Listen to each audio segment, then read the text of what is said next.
Hi, my name's Arnie Shields. I'm a chartered accountant, which is like a CPA. And so I've got about 600 Amazon clients. Plus, we've got an Amazon business ourselves. And we started up our Amazon business really just to understand how the reports worked within Amazon and what data to get for Amazon.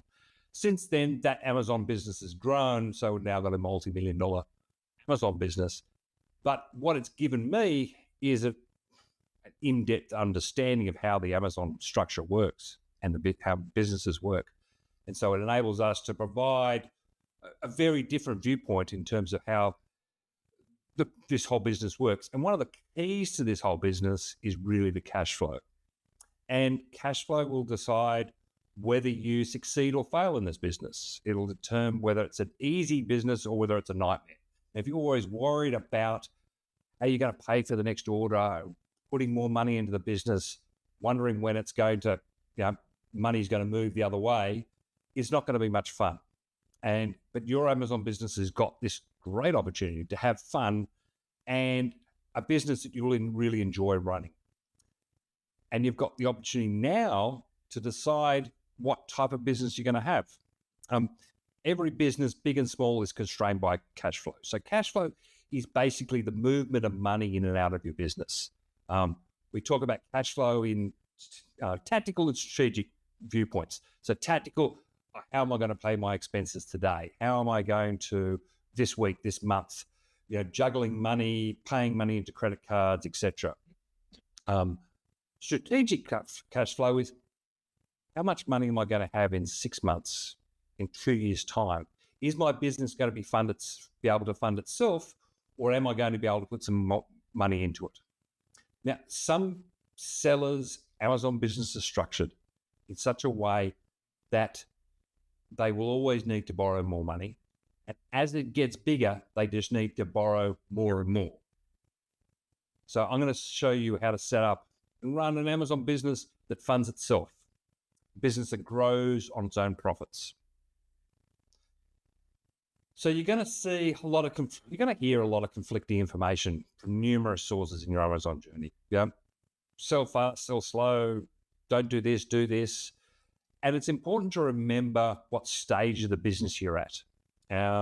Because this advice could be very valid advice, but not for you yet. So I wanted to explain a bit about how your business is going to grow over the next couple of years and what you need to concentrate on now. So this process that we're looking at is a sustainable process. It doesn't require lots of capital other than your normal investments. And it grows by investing your profits each year. So there's 4 phases: the start phase, the establishing the base phase, expansion phase, and consolidation phase. So let's go into it. The start phase is your first product. Now, the objectives in this start phase are pretty simple. One is to validate the product. Do people want to buy this product at a profitable price? I see some people who validate their product at an unprofitable price because they give it away. We use a low price as a launch strategy, then buy more product because it's been selling so well, and it just sits there because they can't sell it at a high price. So I always say you want to validate this product at a profitable price, and you'll see the effect. I'll show you soon of the effect of a profitable price and what that means to your business. Next, we're going to validate the system. So this is just all in the start phase. Does the system work? Did you understand the system properly? And can we get our products to rank organically on Amazon and get organic sales? Next thing you want to do, start selling. We want to stabilize that inventory. And that's keeping your product in stock, taking into account increasing sales as you optimize your listings and get better rankings. And this might mean your first order is 500 units and the next order is 750 and then 1,000 or 2,000 units. It might be you've stabilized your inventory when each order is 2,000 units at a time. And the other thing we want to do is we want to build up our working capital. So working capital in an Amazon business is pretty simple. It's just cash and inventory. So we want to build up those cash reserves to launch our new product. Now, we work at a budget of around $10,000 to $15,000 to launch a new product. That includes the first order, the launch costs, and about half of our second order. So we haven't all the money in yet for from the sales of the first product. So we need a little bit more extra there. So we say half of the second order. So during this phase, we're learning about the market, how the product fits in, what customers respond to, and who are your customers, the demographics of them, and then who are your competitors and what strategies do they employ. What we're looking at this stage is how we can turn our initial $10,000 into around $10 to $30,000 in working capital. That means you need to make about $10,000 to $20,000 in profits. Okay, you've got to be in this stage for probably 6 to 12 months, and in this period, I consider a really success if you've got between $50,000 and $100,000 in sales. Okay, fantastic. $100,000, absolutely, done really well. But if you can get to 50 to 75,000, perfect. That is a great first year start, because that gives you the next stage to move on to the next part of it. At this stage, we're keeping costs really low. We're not spending money on anything other than helium-10. So we've got helium-10 to do the research, and that's all we need at this point. There's lots of shining objects out there. They're not for you. Just keep the expenses really low. You don't need any accounting software at this stage. You don't need, because we can do that later, just keep a spreadsheet for that. We don't need a Shopify site at the moment. Your object is to prove sales on Amazon. That's all you need to do. So the other thing is, at this stage, unfortunately, we're not paying a wage. All the profits you make are going back into buying more inventory. Okay, so let's look at the next stage. The establishing base phase is your second, third, and fourth product. And what you're looking to do here is you're able to build up this base. So your working capital, your stock and cash and inventory, we want to build that up from that 20 to 30,000. We want to start to build that up to 50 to 70,000, because that's going to give you enough money to hit the next stage, which is the expansion stage, where you're going to have to move very quickly. So we want to build up that base at this stage. And what we're doing at this point is, in the start phase, we got to launch the product, we got it ranked and developed. Now in the establishing base phase, we're proving to ourselves that it wasn't a fluke. Can we do this again? Have we got a system that we can use to actually make this work? So we're looking at launching the second, third, and fourth products. You're going to be putting in some accounting systems in this stage, but at this stage, like Xero, but your business is now starting to make money. So you can afford to do it. You can afford to spend the money on the extra subscriptions. It's starting to get more complex along the way, but really it's still pretty much a simple business. Unfortunately, we're still not paying salaries at this stage, because what we're doing is we're building up that cash for a big expansion into the next phase. All the money just gets put back into buying more and more inventory.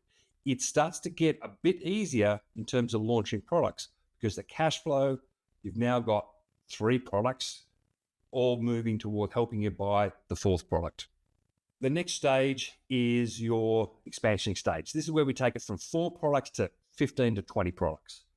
During this stage, you will see your profits rise from $50,000 to $70,000 a year to $200,000 to $300,000.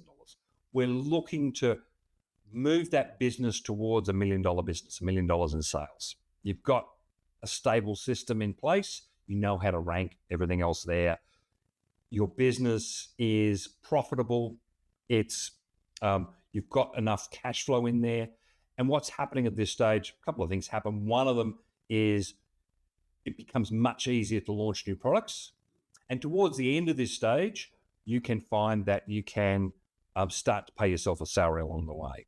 But it's what we found with all our clients, any of the clients that had, all of the clients over $1 million in sales all paid themselves a salary, and all the clients under $1 million didn't pay themselves a salary.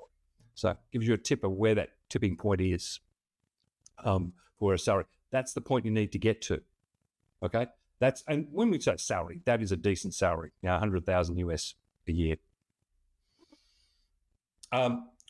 We start looking at things like forecasting and other bits that we need running a proper business at this stage. We're now kind of, rather than launching products every 3 months, we're able to launch every month along the way. And then the fourth stage is this consolidation phase. Basically, everything breaks. along the way. So every time you triple the size of your business, everything breaks. So it's about reworking it, building it into a business that is a different type of business. You're actually putting on employees, you're putting on teams, you're working through just changing the business around. You're also going to start going to different countries at this stage, reducing the risk of your business, working out. This is when you can really pay yourself a salary. So getting back to the objectives of the first starting stage. Firstly, we're going to learn to sell. First object, learn to sell. We're going to validate our product. We're going to validate the system, stabilize the inventory, and then we're getting our product to rank organically. The object at the end of this is we want to build that working capital up to $10,000 to $20,000. Now, we're going to be in this stage for 6 to 12 months. Just one product, no variations.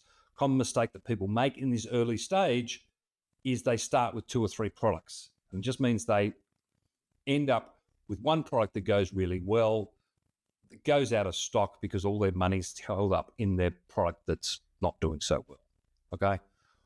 Our object is to maximize profits, not maximize sales at this point.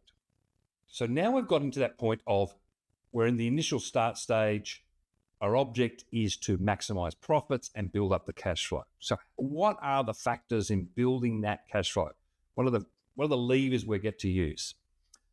So we've got basically 3 factors: gross profit rate, rate of growth, and inventory cycle. And they're all kind of related. Your ability to grow and build your business position, whether it's delivering you $100,000 a year, $300,000 or $1 million a year, will depend on your cash flow. So your business has the ability to grow quite rapidly. Yeah, you can turn $100,000 and with $10,000 investment into a multi-million-dollar business over a short period of time. We've done it, and a number of our clients have done it as well. So here are the things that are going to affect your cash flow. First one is gross profit rate. So gross profit is gross profit divided by sales. I'll go into more detail, but the key factor in your gross profit rate is your sale price, because you have direct influence over it. A lot of the other things in your gross profit, you actually don't have any influence over. But the higher the gross profit, the more cash it will generate, the faster you can grow. The rate of growth. So the faster you grow, the more money the business will need. So the faster you grow also increases the risk of the business. And then inventory cycle is how quickly you can turn that inventory around.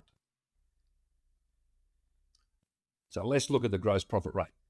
So quick little diagram here on table on how the gross profit rates looks. In essence, we want to have a gross profit rate between 30 and 35%. So it's before advertising, but after product costs, after FBA fees, seller commissions, other Amazon costs, your 3PL costs. We want to hit that position of around 30 to 35% because we are going to have to spend 10 to 15% on advertising. So it brings our kind of net profit after advertising down to 20% level. If it's lower than 30%, you're going to have problems growing. You're going to have cash flow problems in that your business is never going to generate enough money to grow at the rate you want it to. Okay, so we want that to be this gross profit at 30 to 35%. If it's lower, you're going to have to do either of 2 things. 1, grow slower, or 2, you're going to have to borrow money and keep on borrowing money to fund the business. So when we talked before about people whose businesses always needed more and more money, the principal reason is because they had a really low gross profit rate, under 30%.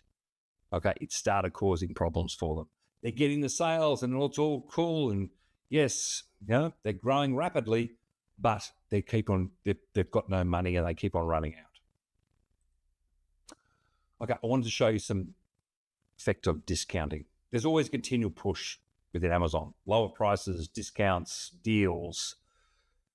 And your competitors are also pushing towards being the lowest price. The lowest price is most of the time probably going to sell the most. But let's look at some of the numbers involved in that. We also have to remember what stage of the Amazon business journey we're up to. So So we're at the start stage. Our objective is to build up our profits so that we can afford to launch a second product. Okay, pretty simple. We're just selling at the moment so we can get enough money to have 2 products running, and then 3 products. So I wanted to show you the effect of discounting. So here's a lot of numbers here. We only have to worry about the colored one. So we're selling this product at $25. The units, and it's selling 600 units a month. So pretty well, 20 units a day. So total sales for the month, 15,000, less all the Amazon costs, including tacos at 10%. We end up a gross profit there of $3,750. Okay. Now, in order to sell 600 units, we've got inventory days of about 150. So that means we've got 30 days in manufacture, 50 in shipping, and about 70 days sitting in Amazon by the time that product's sold out. So we've got about 150 days of stock in inventory in Amazon in inventory. So that means we need to have at cost what we have to pay for, $19,500 worth of inventory to service $600 in 600 units in sales. Okay, so let's look what happens when we just discount it by 10%, small amount, $2.50 off. So we're decreasing the price from $25 to $22.50. Very small discount. We want to make the same level of profit. In doing so, we've had to increase our sales by 43%, but it's almost 50%. So we've almost had to go from 20 units a day to 30 units a day just to cover the $2.50 we've dropped our price by. But the other factor is we're still earning the same amount of money, but we need another $8,500 in inventory. So to service 857 units a month, we're now going to need $27,000 worth of inventory. Okay? So the question is, where did that come from? Good question. Okay, so let's look at the next one. We're going to put a 20% discount down. So now, same type of thing. We're going from $25 down to $20. We're increasing our sale, the number of units we have to sell from 600 to 1,500 to earn the same level of profit. And we've got to increase our sales, increase our inventory in place from $19,000 to $48,000. Okay, an extra $30,000 in inventory just to get the same level of profit. Okay, let's discount it one more time. Okay, we're now taking it down to a very low level. So in this case, we're taking it down to $17.50. So we're only making 4% on it. Okay, tiny margins, tiny Chinese level margins. We have to sell 10 times more. Okay, 10 times more. We need to have 10 times more inventory, an extra $180,000 worth of inventory just to service the same level of profit. Okay, this is where the saving we make. How are we going to end up with this level of profit? $195,000 worth of profit. How are we going to fund that? And that's where people end up with a problem in terms of we've got to invest extra $180,000. Okay, that's where the problems. You have an ability to either have this business or have this business. Okay, discounting, especially at the early stages, there is grounds for discounting and selling at different prices later on. But in the beginning, in the start stage, it's really important you don't discount because you're not going to be able to grow. You're not going to be able to get beyond the first stage. You're not going to get to your second product because the cash flow won't let you get to the second product. Okay, growth rate. The faster you grow, the more cash you need. Okay, so what that means is you're basically paying for inventory before you get paid for selling it. Okay, conversely, on the way, you can slow your growth rate and you will conserve cash. You can even decrease your sales, and we've done that this year to improve our cash flow.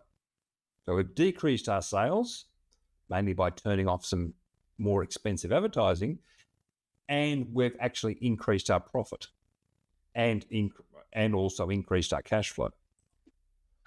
Okay. So the next one is the inventory cycle. So the faster you can turn over your inventory, the less cash you'll use. So you want to order enough that you satisfy demand and have enough time to reorder.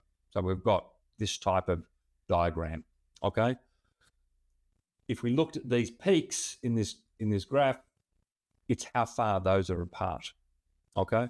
Now, in the beginning, for the first couple of years, we used to place these orders every 3 months. So we'd try and place bigger orders so we get volume discounts.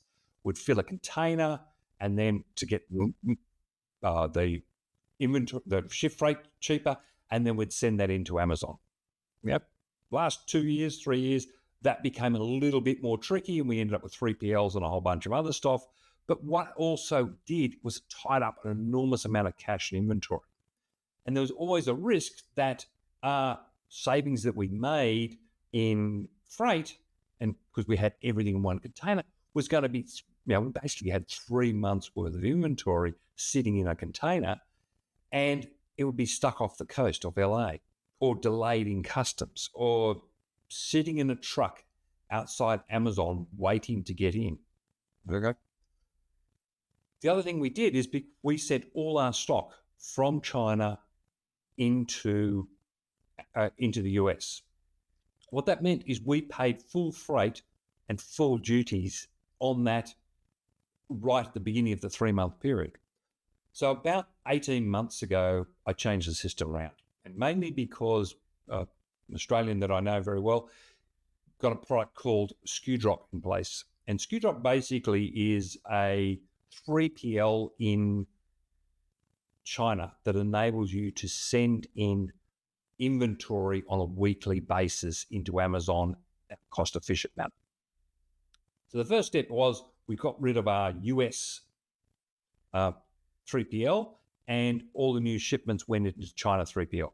Then rather than ship into Amazon every month or every 3 months, we started to ship in every week. So every week, so we're basically just replacing what I sold last week. So every Monday, I open up my inventory spreadsheet and I send in basically what I've sold last month, and if it's last week. And we're aiming to keep a buffer there. For us, it's about 48 days worth of stock in Amazon at one point. So rather than, it ended up changing a couple of things.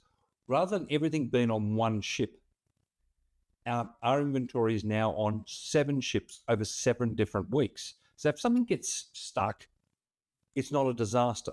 And things will get stuck along the way. We will end up with products, customs issues, but because we've got this continual stream of product going into Amazon, if one shipment gets lost or delayed, it's not a great problem.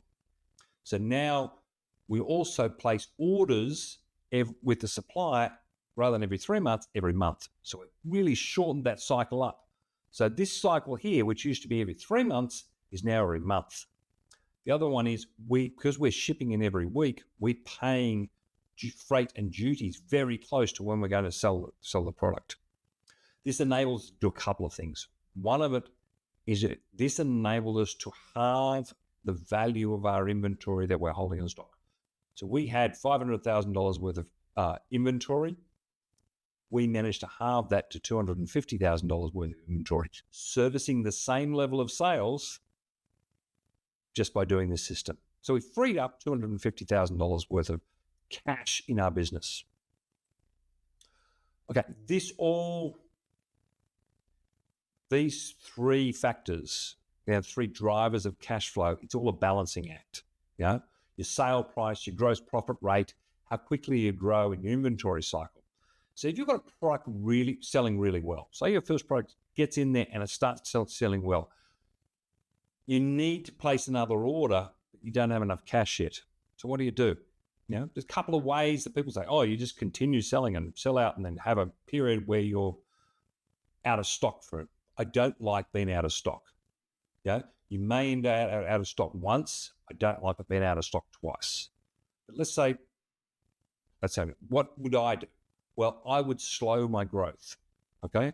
Because by slowing the growth, you conserve your cash, okay?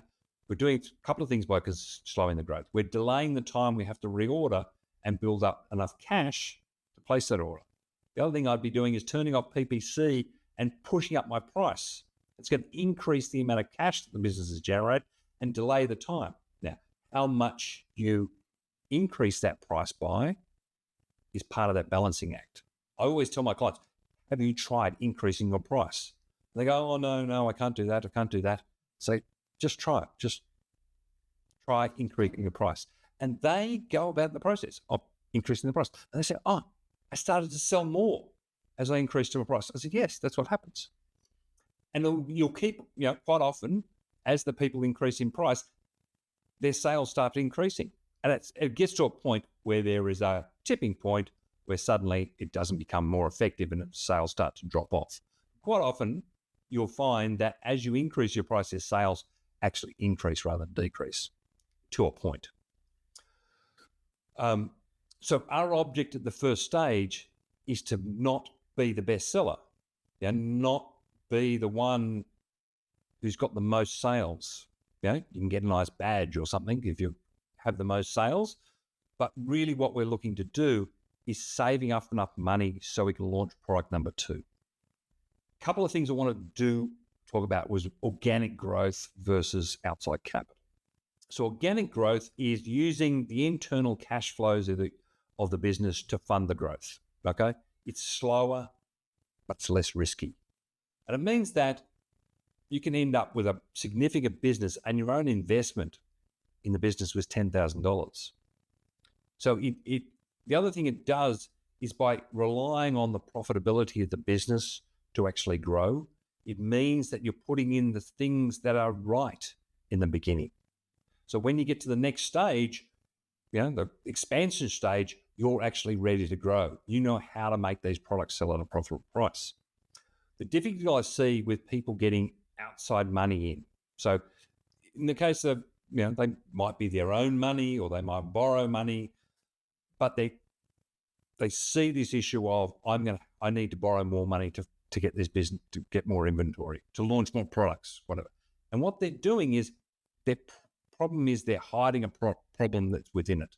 They're hiding a structural problem within their business that no matter how fast or hard they grow or how many sales they've got, they're always going to need more and more cash.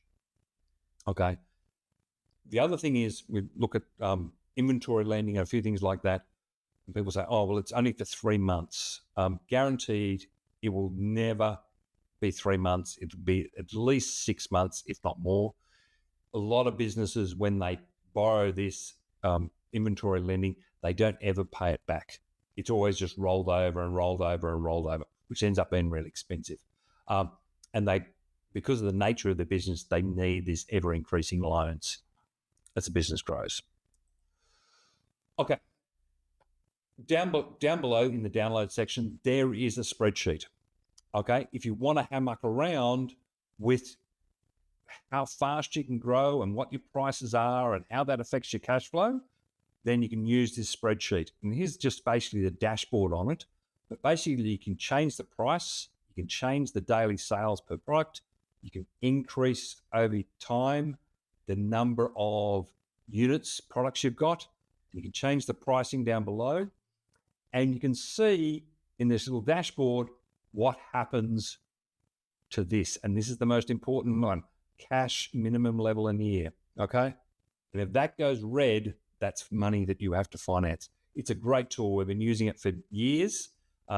If you want to get a video explanation of how it works, you can go to donaldbateman.com.au/cash, and you can download it as well and watch the video of how it works. So that's available for you down below. Yep. In the end, cash flow determines the growth of your business. Cash flow determines how many products you can order, and later whether you have enough to pay yourself a salary. A business with poor cash flow will always have problems growing. A business with good cash flow is lots of fun. It's your choice. You can decide what type of business you want to have, and you can do so, especially at the beginning. It's easy. It's up to you.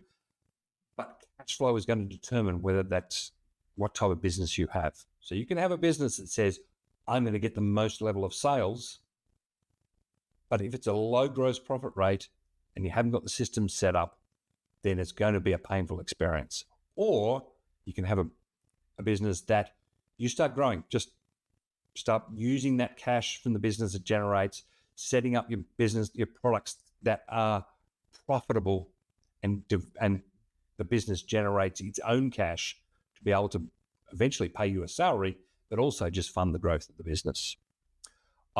If you've got any questions along the way, I'm always available. Arnold Shields, my firm's called dullmanbateman.com.au, and love to hear from you soon.